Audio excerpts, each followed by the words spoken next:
Binulabog po ng rambol at malakas na putok na galing umano sa baril ang isang basketball game sa Iloilo. Itinutulong nagpaputok ng baril ang punong barangay, bagay na kanyang itinanggi. Saksi, si Eileen Pedreso ng GMA Regional TV.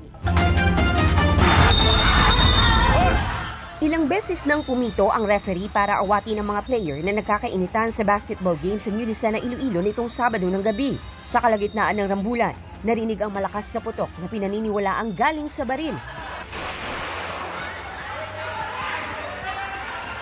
Ilang sandali pa ay may dumaan na lalaki na kakap at may bitbit na baril.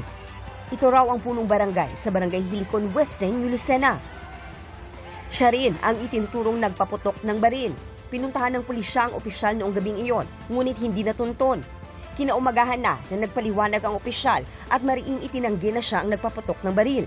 Version is sang nagrenambol na, nakita niya, nakabati siya sang lupok. So, gindali-dali niya kuha ang armasman, kag magkanto dito, kaya ang assumption niya is may lupok, may mga armas ng mga tao na involved sa rambol. Wala namang nasaktan sa gulo. Nakipag-ugnayan din ng GMA Regional TV sa punong barangay pero hindi siya nagbigay ng pahayag. Sinabi pa ng pulisya, may mga dokumento ang baril ng kapitan pero sasampahan pa rin siya ng reklamong paglabag sa permit to carry firearms. Pwede rin siyang maharap sa reklamong illegal discharge of firearms kung sakaling may tatayong testigo laban sa kanya.